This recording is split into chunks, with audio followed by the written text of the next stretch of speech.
국화차, 그 향 하나로 모든 계절이 떠올랐습니다. 오래전 어머니가 내 손에 쥐어주던 그 찻잔, 말없이 내 이마를 짚던 손길, 표현은 없었지만 사랑하지 않은 날은 단 하루도 없었다는 그 편지, 그리고 이제는 내가 아들에게 같은 찻잔을 내어줍니다. 그 잔 속에 남은 건 어머니와 나, 그리고 이어지는 또 하나의 이야기입니다. 안녕하세요. 우리네 삶 속 조용히 스며든 이야기입니다. 오늘도 누군가의 기억을 따라 한 장면씩 조심스레 꺼내보려 합니다. 지금부터 들려드릴 이야기는 실제로 있었던, 그리고 당신 곁 어딘가에서도 일어날 수 있는 이야기입니다. 겨울의 끝자락, 옥탑방 창문 틈으로 스며드는 바람은 그 어느 때보다 차갑고 오래 머물렀다. 나는 이불 끝을 여미며 아직도 꺼내지 않은 핸드폰을 물끄러미 바라봤다. 한참을 꺼둔 채로 둔 이유는 아마도 이 조용한 일상에 굳이 파동을 일으키고 싶지 않아서였을 것이다. 그러나 그날 진동과 함께 화면에 뜬 병원의 이름은 작은 파동이 아니라 일생을 뒤흔드는 파문이었다. 익숙하지 않은 목소리, 감정이라곤 섞이지 않은 말투로 그는 말했다. 어머니께서 폐렴으로 돌아가셨습니다. 귀에 꽂힌 말은 귓속 어딘가에서 메아리 쳤다 사라졌다. 나는 아무 말도 하지 못했다. 숨을 쉬는 것도 잊은 채 그대로 앉아만 있었다. 통화가 끝난 뒤 나는 옷을 챙겨 입고 가장 가까운 시외버스 터미널로 향했다. 서울과 고향 사이 긴 겨울 도로를 달리는 버스 안에서 창밖으로 스치는 풍경은 어디 하나 변한 것이 없었다. 논에는 서리가 내려앉아 있었고 마을 어귀엔 바람에 찢긴 플래카드가 걸려 있었다. 나는 낡은 이어폰을 귀에 꽂았지만 음악은 들리지 않았다. 마치 멈춘 시간 속을 혼자 걷고 있는 기분이었다. 고향집에 다다랐을 땐 벌써 해가 기울고 있었다. 익숙했던 골목, 벽에 난 금, 한때 내가 타고 다니던 자전거의 녹슨 흔적까지 모든 것이 그대로였다. 그러나 마당엔 발자국 하나 남아있지 않았다. 겨울 햇살 아래 얼어붙은 흙은 한 번도 누군가 지나간 적 없던 것처럼 팽팽하고 조용했다. 집 문은 잠겨있지 않았다.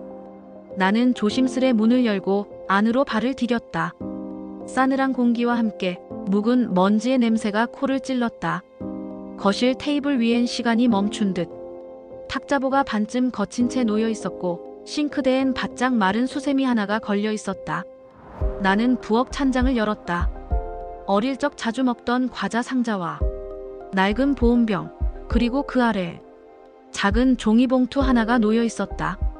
노란빛으로 바랜 그 봉투에는 익숙한 필체로 이렇게 쓰여 있었다. 딸에게. 손이 떨렸다. 나는 천천히 봉투를 열었다. 안에는 한 장의 편지와 포장되지 않은 낡은 찻잔이 들어있었다. 하얀 잔의 옆면 국화 문양이 선명했다. 감기에 걸릴 때마다 어머니가 끓여주던 국화차. 그 잔이었다. 나는 식탁에 앉아 찻잔을 손에 올려놓고 오랫동안 바라보았다. 무언가 말로는 설명할 수 없는 감정이 목구멍까지 차올랐다. 편지를 펼치지는 못했다. 그저 무릎 위에 올려놓고 어머니의 마지막 손글씨를 가만히 바라보았다. 기억이 떠올랐다. 내가 초등학교 5학년이던 겨울, 열이 펄펄 끓던 어느 날 밤, 어머니가 이 찻잔에 국화차를 타주셨었다. 그 잔을 마시고 나면 마법처럼 열이 내려갔고 어머니는 말없이 내 이마를 짚으며 밤새 나를 지켰다. 그때의 국화향이 지금 내 앞에 놓인 이 찻잔 속에도 남아있는 것만 같았다. 그날 밤 나는 편지를 읽지 않은 채 찻잔을 조심히 씻어 찬장 위에 올려두었다. 그리고 혼잣말처럼 중얼거렸다. 엄마 진짜 가신 거구나. 서울로 돌아오는 버스 안, 나는 빈자리에 앉아 창밖을 바라보았다. 창문에 어렴풋이 비친 내 얼굴은 어느새 어머니를 닮아 있었다. 장례식장에서 돌아오며 품에 안고 있던 작은 종이봉투와 낡은 찻잔. 나는 그것을 서울의 작은 방 한 구석에 조심스레 놓았다. 무언가를 시작하기 전, 무언가를 잊기 전에 필요한 예의처럼. 집에 돌아오자 아이의 옷가지가 소파에 흐트러져 있었고 싱크대엔 아침에 먹고 간 그릇들이 쌓여 있었다. 나는 아무 말 없이 그것들을 치우고 조용히 물을 끓였다. 물소리, 김서리는 주전자, 그 모든 것이 고향에서 가져온 그 찻잔을 위한 준비 같았다. 나는 국화차를 한 잔 끓여 조심스레 잔에 부었다. 그 향이 방 안에 퍼지는 순간 어머니의 손이 내 머리를 쓸어내리던 감촉이 허공에서 다시 느껴지는 듯했다. 다음 날 아침 나는 다시 일상으로 돌아갔다. 마트 계산대 앞에 서고 손님들의 말없는 시선을 견디며 기계처럼 웃음을 지었다. 하루는 그렇게 흘러갔다. 밤이면 책상에 앉아 교사 임용시험 준비를 했다. 책장을 넘기며 때때로 어머니의 편지가 눈에 밟혔다. 읽지 못한 그 편지는 서랍 속에 고이 잠들어 있었다. 아들은 중학생이 되었고 학교에서 돌아오면 늘 조용히 방으로 들어갔다. 예전처럼 엄마에게 먼저 안기는 일은 없었다. 어쩌면 내가 그를 안아주지 않아서일지도 몰랐다. 나 또한 엄마 품이 그리웠으니까. 그렇게 시간이 조금씩 흘렀다. 어느 날 퇴근길, 집 근처 골목을 지날 무렵 세찬 바람이 코트를 휘감았다. 그 순간 발밑에 낯선 갈색 서류 봉투 하나가 굴러다녔다. 나는 무심코 그것을 주워들었다. 손에 쥔 봉투는 묵직했다. 집에 도착하자 나는 문을 잠그고 조심스럽게 봉투를 열었다. 그 안엔 5만원권 지폐가 빼곡히 들어있었다.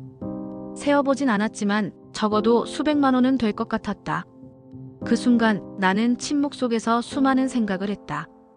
이 돈이면 아들의 학원비를 내고 밀린 공과금을 갚고 어머니 장례비의 빈자리를 채울 수 있을 텐데. 나는 한참을 서랍 앞에 앉아 있었다. 그리고 봉투를 서랍 깊숙한 곳에 넣었다.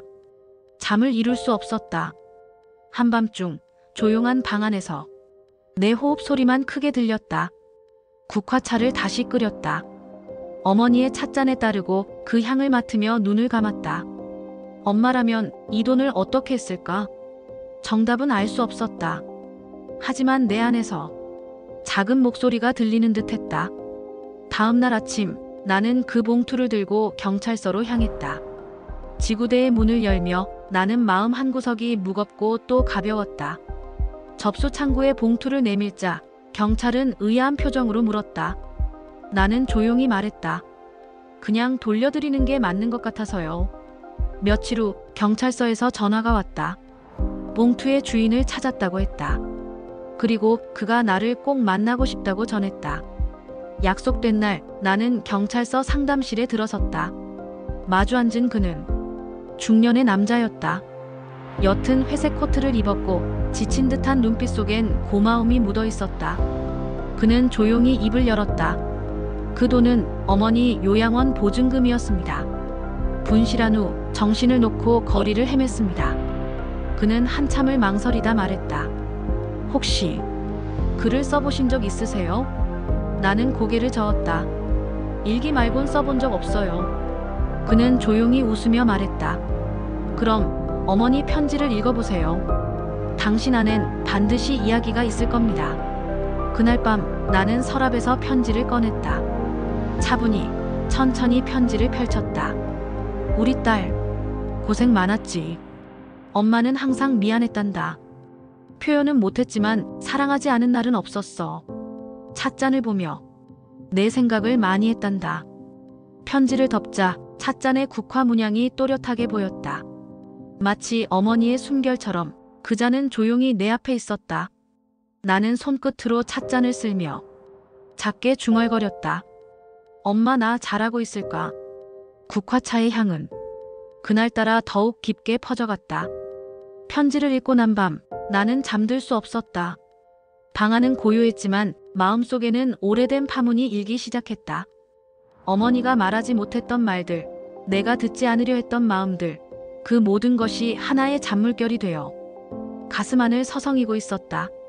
다음 날 나는 출근길 전철 안에서 휴대폰 메모장을 열었다. 글을 쓰겠다고 마음먹은 건 아니었다.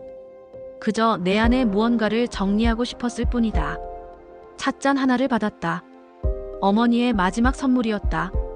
짧은 문장 하나가 화면 위에 떴다. 나는 그 문장을 지우지 않고 스크린을 꺼버렸다. 며칠 후 그 남자 출판사 대표로부터 연락이 왔다. 한번 만나보자는 제안이었다.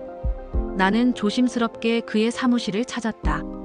작은 출판사, 문 밖에는 오래된 간판이 걸려 있었다. 책들이 빽빽이 꽂힌 책장 사이, 그는 내게 차를 내어주며 말했다. 글은 누구에게 보여주기 위해 쓰는 게 아니라 내 안에 묻혀있던 것을 꺼내기 위한 거예요. 나는 그 말을 한참 곱씹었다. 그날 이후 나는 블로그를 열었다. 익명의 이름으로 누구도 알 수 없는 조용한 공간이었다. 첫 글은 어머니의 편지 이야기였다. 두 번째 글은 찻잔 이야기, 세 번째는 아들이 내 손을 놓기 시작한 어느 날의 기억이었다. 댓글은 없었다. 조회수도 미미했다. 하지만 나는 계속해서 글을 썼다. 밤이면 조용히 국화차를 끓이고 찻잔을 책상 위에 올려놓은 채 노트북을 켰다. 어느 날 첫 댓글이 달렸다. 이 글을 읽고 어릴 적 제 엄마가 떠올랐어요. 고맙습니다. 그 짧은 문장을 읽으며 나는 눈물을 흘렸다. 이해받았다는 것, 잊고 있던 것을 함께 떠올렸다는 사실만으로도 가슴 한가운데 따뜻한 불이 켜졌다. 그날 이후로도 나는 하루에 하나씩 글을 올렸다. 퇴근하고 돌아오면 아들이 공부하는 소리 옆에서 나는 조용히 키보드를 두드렸다. 기억은 생각보다 또렷했고 어머니의 손길은 매 글마다 내 안에서 살아 움직였다. 어릴 적 겨울 방학 끝 무렵의 이야기, 눈 쌓인 마당에서 어머니가 손으로 썰매를 밀어주시던 기억, 감기로 밤새 앓던 날, 국화차에 꿀을 한 방울 타던 손동작까지. 그 기억들은 내 글의 재료가 되었다. 그리고 그 기억은 나를 조금씩 치유하고 있었다. 한 달쯤 지났을 무렵 출판사에서 연락이 왔다. 이야기들을 책으로 묶어보면 어떨까요? 나는 놀랐다. 그럴 수 있다고는 생각하지 못했다. 그러나 마음속 한켠에서는 이미 그 말을 기다리고 있었는지도 몰랐다. 나는 조용히 고개를 끄덕였다. 그날 이후 나는 더 정성스레 글을 쓰기 시작했다. 퇴근길 버스 안에서도 마트 휴게실에서도 아이를 재운 후에 늦은 밤에도 어머니의 기억은 내 글 속에서 조금씩 말이 되었다. 그 문장들은 누군가에게는 추억이 되었고 누군가에게는 위로가 되었다. 책 제목은 자연스레 떠올랐다. 엄마의 찻잔. 단순하고 그 무엇보다도 진심이 담긴 말이었다. 출간이 확정되던 날 나는 어머니의 찻잔에 국화차를 따랐다. 김이 피어오르는 찻잔 위로 편지의 문장이 떠올랐다. 찻잔을 보며 내 생각을 많이 했단다. 나는 찻잔을 가슴에 안고 작게 속삭였다. 엄마, 이제 나도 엄마를 많이 생각해요. 책이 세상에 나왔다. 작은 출판사, 소박한 종이 표지. 하지만 내 안에선 한 시대가 끝나고 또 다른 시절이 시작되는 느낌이었다. 책장을 넘기며 나는 문장 하나하나를 다시 읽었다. 모두가 나의 조각이었다. 어머니의 편지, 찻잔, 겨울 아침의 창튼 바람, 아이의 고요한 눈빛. 그 모든 것이 살아있었다. 출간 첫날 출판사로부터 전화를 받았다. 지방의 한 독자가 자신의 어머니 이야기를 하고 싶다며 편지를 보내왔다고 했다. 며칠 뒤 두꺼운 봉투 하나가 내 손에 들어왔다. 그 속엔 꽃무늬가 그려진 오래된 엽서와 함께 조심스럽게 눌러 쓴 손편지가 들어있었다. 이야기를 읽으며 잊고 있던 엄마가 생각났습니다. 찻잔을 꺼내 국화차를 끓이며 처음으로 엄마 앞에 편지를 썼어요. 나는 천천히 그러나 깊이 그 편지를 읽었다. 그녀의 글은 조용했지만 그 속에 담긴 감정은 무겁고도 따뜻했다. 책 출간 이후 비슷한 편지들이 하루에 한두 통씩 출판사로 도착하기 시작했다. 어머니와 화해하고 싶습니다. 당신 이야기를 읽으며 저도 글을 쓰고 싶어졌어요. 우리 엄마는 조용한 분이셨어요. 그래서 더 그립습니다. 그 말들 속에서 나는 어머니의 흔적을 다시 만났다. 그것은 개인의 이야기를 넘어서 누구나의 이야기로 번져나가고 있었다. 어느 날 출판사로 중년 여성이 찾아왔다. 수줍게 문을 열고 들어선 그녀는 두 손을 모은 채 말했다. 혹시 국화차 한 잔 얻어 마실 수 있을까요? 우리는 말없이 마주 앉아 차를 마셨다. 어머니의 찻잔에 국화차를 따르자 방 안에 따뜻한 향이 가득 번졌다. 그녀는 조용히 말했다. 저도 딸을 키우며 많은 걸 잊고 살았어요. 그런데 이 책을 읽고 처음으로 딸에게 손편지를 썼습니다. 그녀는 눈가를 훔쳤다. 나도 따라 눈을 감았다. 차 한 잔의 시간이 흐른 뒤 그녀는 조용히 일어섰다. 문을 나서기 전 내게 이렇게 말했다. 이 찻잔, 당신의 어머니가 남긴 선물 같네요. 나는 웃으며 고개를 끄덕였다. 그날 밤 책상 앞에 앉아 나는 어머니의 편지를 다시 꺼냈다. 이미 수없이 읽은 문장이었지만 읽을 때마다 다르게 느껴졌다. 엄마는 항상 미안했단다. 표현은 못했지만 사랑하지 않은 날은 없었어. 나는 그 문장을 노트북 화면 위에 올려놓고 다시 새로운 이야기를 쓰기 시작했다. 이번엔 내 이야기가 아니라 편지를 보내온 독자들의 이야기였다. 잊힌 엄마, 오해했던 딸, 표현하지 못했던 손길, 말없이 내미는 한 잔의 차. 그 모든 순간들을 하나하나 글로 옮겼다. 나는 더 이상 어머니를 그리워하는 사람만이 아니었다. 이제는 누군가의 기억을 품어주는 사람이 되어 있었다. 시간이 흘렀다. 책은 여러 사람의 손을 거쳐 도서관의 책장 위에도 누군가의 머리맡에도 놓이게 되었다. 나는 여전히 낮엔 마트에서 계산을 하고 밤엔 아이가 잠든 뒤 짧은 이야기들을 써내려갔다. 출판된 책보다도 그 이후에 쓰인 이야기들이 더 조용하고 더 진솔했다. 책의 마지막 페이지에 이메일 주소를 실었더니 가끔 독자들이 편지를 보내왔다. 찻잔 이야기를 읽고 어머니 묘소에 국화꽃을 올렸어요. 이젠 혼자 차를 마시며 엄마를 떠올리는 일이 두렵지 않게 되었어요. 그런 말들은 내가 기억하지 못했던 어머니의 손길까지 다시 떠오르게 했다.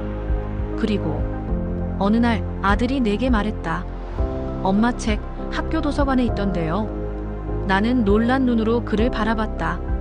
그는 쑥스러운 듯 웃으며 자기 친구가 그 책을 빌려갔노라고 말했다. 처음엔 몰랐는데 읽다가 국화차 나오니까 혹시 우리 엄마인가 싶었대요. 그날 밤 나는 아이의 방 앞에 섰다. 문을 열진 못하고 조용히 돌아섰다. 나는 다시 찻잔을 꺼냈다. 국화차를 우려내는 동안 어머니가 내게 해주었던 말들이 내 안에서 흐르기 시작했다. 엄마는 표현은 못했지만 사랑하지 않은 날은 없었어. 그 말이 이제는 문장이 아니라 몸에 남은 감각처럼 느껴졌다. 다음 날 아들이 내게 봉투 하나를 건넸다. 학교에서 가족에 대한 글쓰기 수업 있어요. 이거 제출해도 돼요? 나는 조심스럽게 봉투를 열었다. 우리 엄마는 조용한 사람이다. 말은 많지 않지만 따뜻한 국화차처럼 마음을 데워주는 사람이다. 나는 봉투를 덮고 아들의 머리를 가볍게 쓰다듬었다. 그 순간 내 안에 오랫동안 묵혀있던 무거운 감정이 조용히 녹아내리는 듯했다. 우리는 말없이 식탁에 마주 앉았다. 나는 찻잔을 내밀었다. 아들은 조용히 한 모금 마셨다. 국화향이 방 안에 퍼졌다. 그 향 속에서 어머니와 나 그리고 나와 아들이 하나로 연결된 듯한 느낌이었다. 그날 이후 나는 글을 쓰는 시간을 조금 더 진지하게 대하기 시작했다. 단순한 기록이 아니라 삶을 복원하는 과정으로서의 글쓰기. 상실을 이해하고 오해를 풀고 그리움을 삶 속에 머물게 하는 일. 그리고 언젠가 그 모든 조각들이 내 아이에게 전해질 수 있기를 바라며 나는 다시 노트북을 열었다. 타닥타닥 조용한 키보드 소리가 방 안에 퍼졌다. 창밖엔 별빛이 반짝였다. 어머니가 좋아하시던 겨울밤 하늘, 그 안에서 나는 다시 시작하는 법을 배우고 있었다. 계절이 바뀌었다. 겨울의 흔적은 사라지고 창밖에는 봄 햇살이 고요히 내려앉았다. 나는 여전히 같은 일상을 살고 있었지만 그 속엔 분명히 달라진 무언가가 있었다. 이제 나는 국화차를 끓일 때마다 그 향에 담긴 시간들을 조금 더 부드럽게 떠올릴 수 있게 되었다. 어머니의 목소리는 기억 속에서 점점 잔잔해졌고 편지의 문장은 더 이상 슬픔이 아니라 위로가 되어 다가왔다.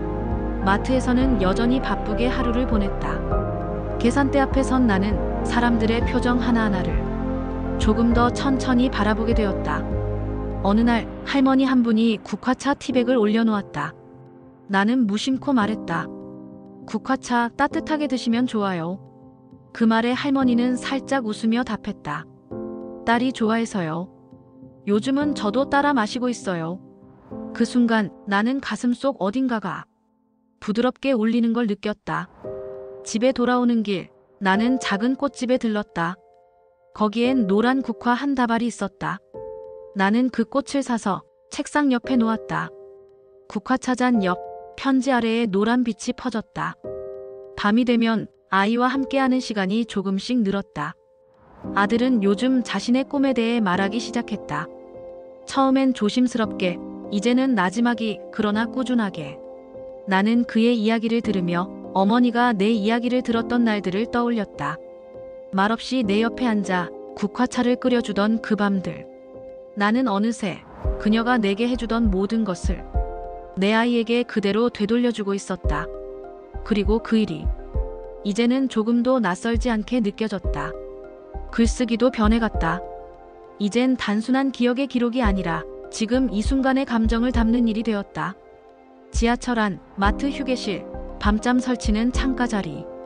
어디에서든 떠오른 문장을 조용히 메모장에 옮겼다. 한 줄의 문장, 한 컷의 기억, 그 모든 것이 나와 세상을 잇는 다리가 되었다. 책은 조용히 팔려나갔다. 베스트셀러도 화제작도 아니었지만 독자들의 서가 어딘가엔 내 이야기가 놓여 있었다. 어느 날 낯선 번호로 전화가 왔다. 책, 잘 읽었습니다. 그 찻잔 이야기요. 혹시 작은 강연 한번 가능할까요? 나는 망설였다. 하지만 마음 한켠에선 이미 대답을 알고 있었다. 네, 해볼게요. 강연 당일 작은 도서관의 강의실에는 10명 남짓한 사람들이 모였다. 나는 조심스럽게 이야기를 시작했다. 어머니의 편지, 찻잔, 그 겨울의 한 장면들. 사람들은 조용히 듣고 있었다. 어느 누구도 말하지 않았지만 그들의 눈빛에서 내가 전하고자 한 감정이 전해지고 있음을 느낄 수 있었다. 질문 시간, 한 여성이 손을 들었다. 찻잔, 아직도 사용하세요? 나는 웃으며 대답했다. 네. 아직도 가끔 끓여 마셔요. 그 향이 저를 다시 사람으로 만들어줘서요. 그 말이 입 밖에 나오는 순간 나 자신도 놀랐다. 그것이야말로 지금 내 삶의 가장 정확한 표현이었다. 강연 이후 나는 집으로 돌아오는 길에 조용히 국화차를 샀다. 보통보다 조금 더 진한 향이 나는 잎이었다. 밤이 깊어갈 무렵 나는 찻잔에 물을 붓고 서랍 속 편지를 다시 꺼냈다. 편지는 여전히 그 자리에 있었고 글씨는 시간이 흘러도 조금도 바래지 않았다. 나는 편지를 읽지 않았다.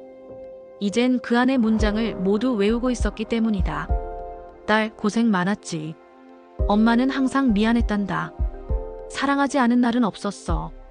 이 문장들은 더 이상 슬픔이 아니라 내 삶의 가장 깊은 뿌리가 되어 있었다. 나는 창문을 열었다. 밤 공기는 싸늘했지만 그 안에선 봄의 기운이 스미고 있었다. 요즘 나는 이웃들과 인사를 나누게 되었다. 마트에 오는 단골 손님과는 서로 안부를 묻는 사이가 되었고 아이 학교 행사에도 빠짐없이 참석하고 있었다. 삶은 무언가 특별하게 바뀐 것이 아니라 그저 조금씩 투명해지고 있었다. 이제 나는 어머니와 싸우지 않았다. 내가 싫어했던 그녀의 말투, 답답했던 침묵, 고단한 손등과 날 선 눈빛, 그 모든 것이 나를 지켜주기 위한 방식이었다는 걸 지금은 안다. 그녀의 사랑은 소리 없는 울타리였다. 나는 자주 거울을 보며 내 얼굴에 서린 어머니의 흔적을 찾아냈다. 입꼬리의 방향, 눈썹의 각도, 무언가를 참을 때의 침묵. 그녀는 내 안에서 조용히 살아있었다. 어느 날 아들이 내게 물었다. 엄마는 왜 그렇게 자주 찻잔을 꺼내요? 나는 말 대신 그를 식탁에 앉히고 조용히 국화차를 따라주었다. 이 잔은 엄마가 엄마로 사는 법을 배우게 해준 잔이야. 그 말은 아이에게 전부 이해되지 않았을지 모른다. 하지만 그는 그 잔을 들고 조심스럽게 마셨고 고개를 끄덕였다. 국화향이 퍼진 방 안에서 우리는 서로의 존재를 가장 조용하고 따뜻한 방식으로 확인하고 있었다. 글은 여전히 쓰고 있다. 요즘은 독자들의 이야기를 들으며 그들의 사연을 조심스럽게 풀어내는 일을 한다. 어느 중년 남성은 어머니가 쓰던 라디오에서 아직도 그녀의 향이 난다고 했다. 어떤 여성은 자신의 딸과 화해하지 못하고 있다고 했고, 또 다른 이는 찬장 속에 넣어둔 찻잔을 다시 꺼내게 되었다고 말했다. 그들의 이야기를 쓰며 나는 더욱 단단해졌다. 이젠 과거에만 머물지 않았다. 과거를 품은 채 지금의 삶을 살아갈 수 있게 된 것이다. 어머니는 이제 내 안에 있다. 내가 차를 마시는 시간, 아이를 바라보는 시선, 글을 쓰는 손끝, 그 모든 곳에 그녀의 사랑이 배어 있었다. 시간은 고요하게 흘렀다. 특별한 사건도 없이 아주 평범한 일상이 반복되는 나날 속에서 나는 조금씩 어머니를 품어가고 있었다. 국화차는 이제 하루의 시작이자 마무리가 되었다. 찻잔을 닦는 손길, 물 끓는 소리, 기다림 끝에 퍼지는 향기. 그 모든 과정이 기도처럼 느껴졌다. 나는 더 이상 어머니의 부재를 두려워하지 않았다. 오히려 그녀의 존재는 내 곁에 언제나 조용히 머물고 있는 듯했다. 아이와의 시간도 조금씩 달라졌다. 서로에게 말을 많이 하지는 않았지만 짧은 눈빛과 손끝에서 우리는 많은 것을 나누고 있었다. 한밤중 아들이 내 책을 꺼내 읽고 있는 모습을 보았다. 조명을 어둡게 켠 채 가장자리가 다른 페이지를 조심스레 넘기는 그의 모습이 어디선가 본 듯 익숙했다. 그건 어릴 적 내 모습이었다. 어머니가 쓰신 무명 편지를 조심스럽게 펼치던 내 손과 하나도 다르지 않았다. 나는 그의 뒤에 조용히 앉아 국화차를 한 잔 따랐다. 방 안에 퍼지는 향기 속에서 우리는 서로를 말없이 이해했다. 그리고 나는 처음으로 어머니의 마지막 밤을 상상해 보았다. 혼자였을까? 침대 위에서 천장을 바라보며 나를 생각했을까? 내게 남긴 편지를 다 쓰고 찬장 안에 찻잔을 넣으며 조용히 숨을 고르진 않았을까? 그 상상은 아프기도 했지만 어딘가 위로가 되었다. 어머니는 마지막까지 내게 무언가를 남겨주려 애썼고 나는 그것을 온전히 받아들였다는 확신이 조금씩 마음을 채워갔다. 삶은 여전히 버겁고 가끔은 모든 것을 내려놓고 싶어질 만큼 지쳐갈 때도 있었지만 이제는 그럴 때마다 찻잔을 꺼내었다. 국화향 하나로 어머니의 손길을 불러내고 그 향기 속에서 나는 다시 살아갈 힘을 얻었다. 어느 날 작은 초등학교에서 강연 제안이 들어왔다. 가족의 기억이라는 주제였다. 나는 아이들과 마주 앉아 국화차 이야기 대신 어릴 적의 겨울 이야기를 꺼냈다. 장독대 옆에 쌓인 눈, 주전자에 물을 올리던 엄마의 뒷모습, 감기 걸린 밤, 말없이 이마에 얹힌 손바닥의 온기. 아이들은 조용히 들었다. 어느 아이가 손을 들고 물었다. 선생님, 엄마는 지금도 그 잔 쓰세요? 나는 고개를 천천히 끄덕였다. 응, 매일 쓰고 있어.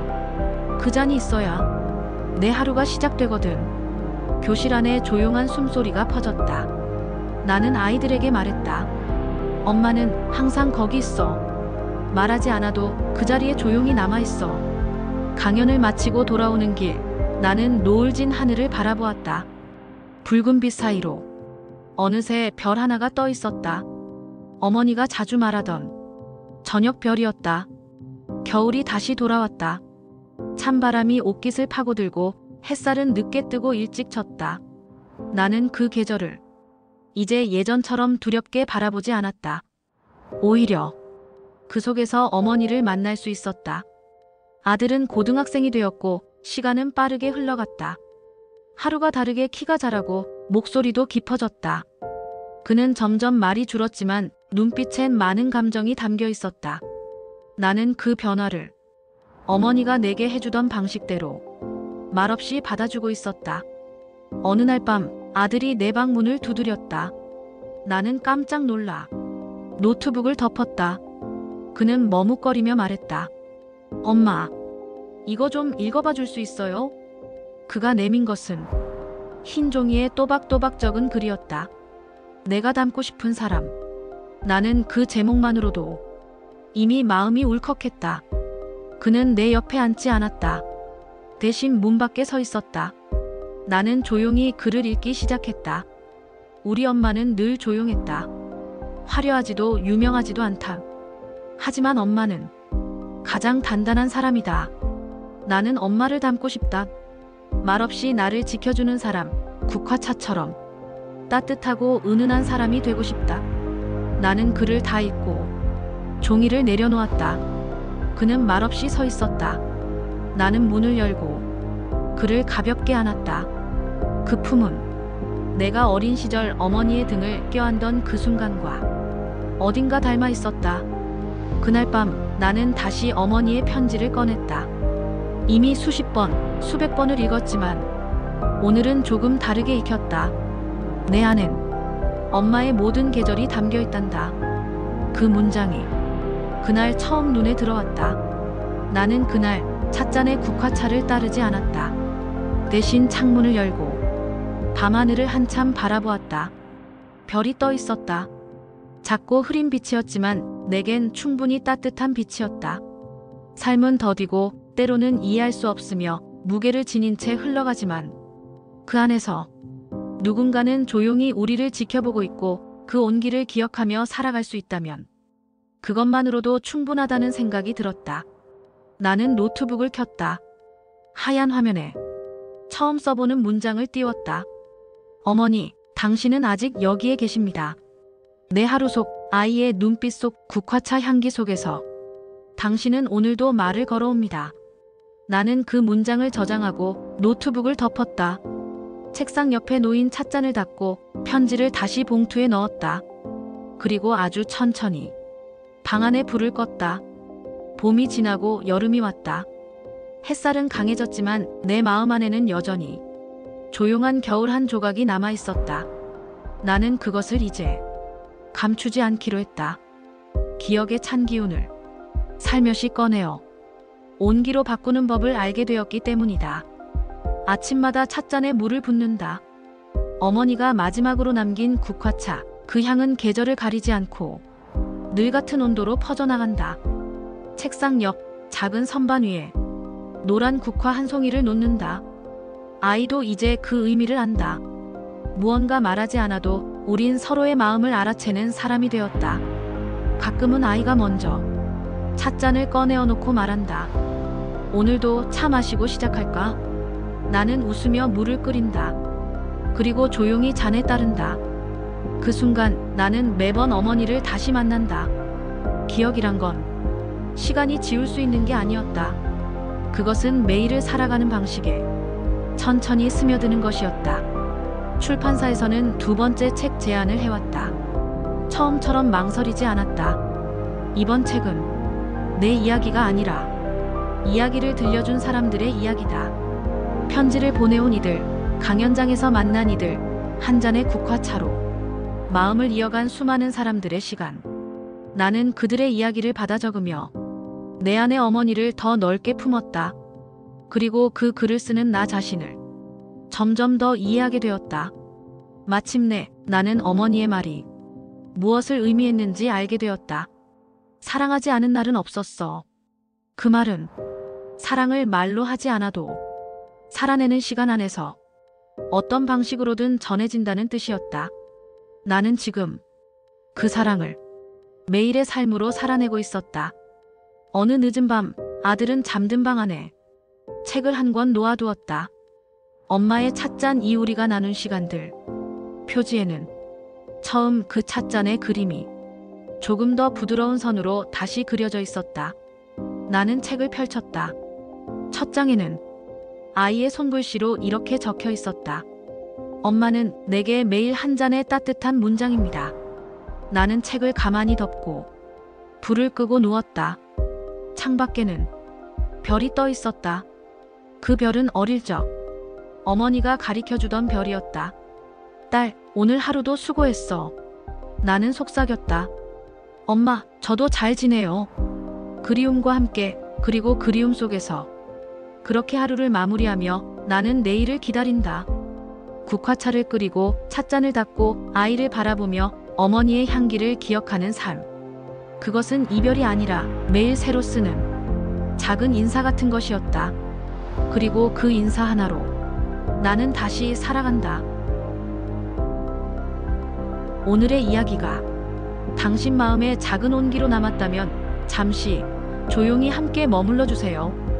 구독과 좋아요, 알림 설정은 다음 이야기를 전하는데 큰 힘이 됩니다. 그리고 당신의 이야기도 댓글로 나눠주세요. 우리네 삶의 이야기, 다음 편에서 다시 인사드릴게요.